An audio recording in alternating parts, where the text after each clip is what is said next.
California has the worst road conditions in the entire United States. It's not lack of revenue, it's just really how is it being put to use. We have SB1, and SB1 was voted by the legislation, I believe in 2017, and that was a gas tax. That money was supposed to go to maintain and build roads, airports, transit, and waterways. But it really depended on what city wanted to do with it. So, of course, we use roads in Orange County. Other areas like LA really invest that money into transit.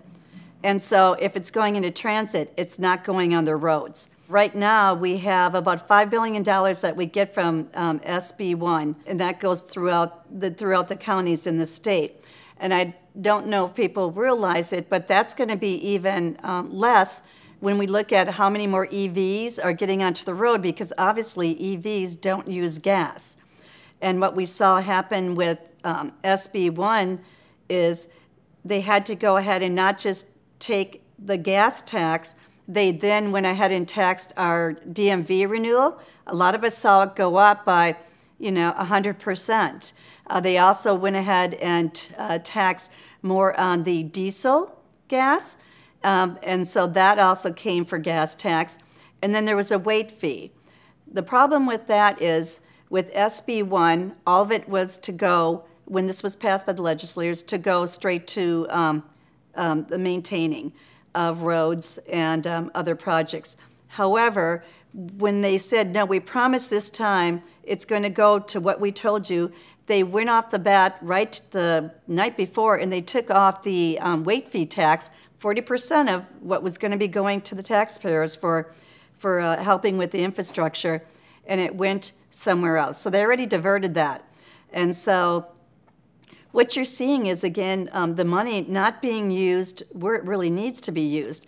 Right now, they say that at least $800, that almost every driver in California spends about $800 on their car regarding damages that are done to it through roads.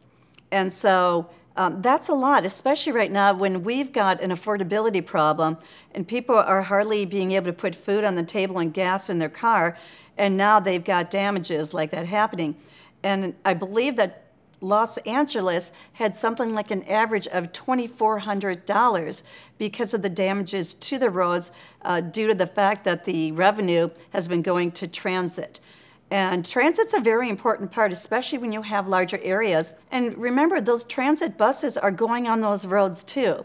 And that money should be going to local roads as well as highways and freeways. Again, we have to look at all types of transportation. And we can't just focus on one if there's many more, because if you do something like that, the others are getting neglected. There's a bill that just passed the Assembly last week. It's AB 2290, and I had a concern with it because what that did is it was going to divert funding from SB1, and again, SB1 was a tax to Californians that was supposed to only go to help maintain or build new roads, airports, waterways, and transit. What this would do is it would divert money from that program now to build bike lanes. This isn't what the voters were sold when they voted on this tax in 2018. And again, it's violating that constitutional bill that they actually voted on. And so the legislation, they passed it. I did not support it because, again, where's the transparency? Where's the trust anymore if the taxpayers can't believe what they're being sold when it comes to a ballot measure or a bill? And not only will it go ahead and allow them to take a percentage for bike lanes, but there's also a pilot program that would allow them to put bike lanes on highways. And I think that's something that needs to be looked at. Number one, that funding wouldn't be used for everybody in this state, whereas there are roads in every county and there is transit in every county, but there aren't bike lanes.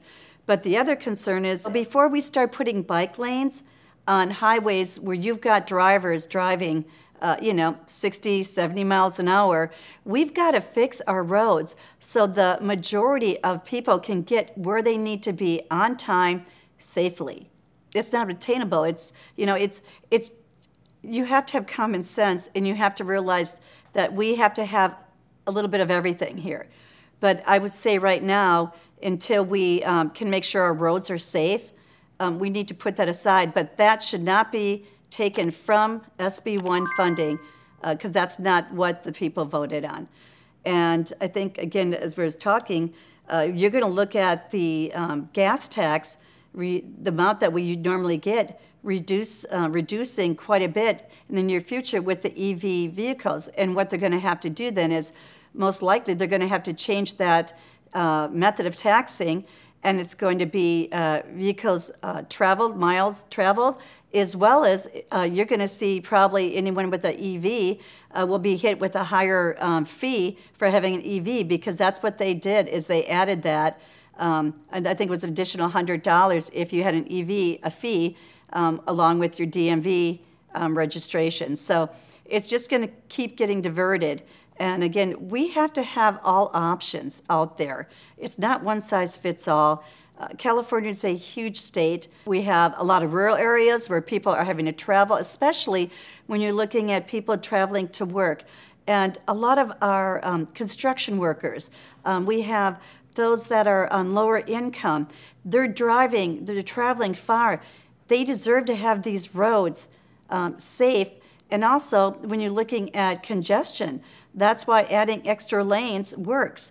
If you don't have other areas for transportation, because you're in an area that there isn't areas for that, we need to make sure that they can keep moving. And I think something that else gets passed is they talk about, having more vehicles on the road, and what it's producing is carbon emissions to those that are living near the freeways.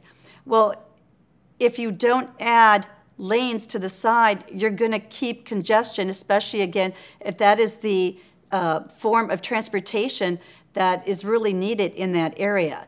So I think that, again, one size doesn't fit all, and we need to make sure that the money that has been promised to the taxpayers to be used for maintaining and building new infrastructure stays there.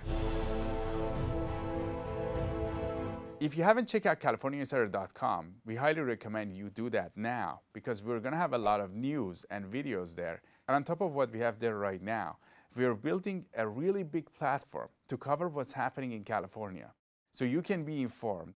We're going to have more shows, more videos from all aspects of life in California. Go to CaliforniaInsider.com, and we'll see you there.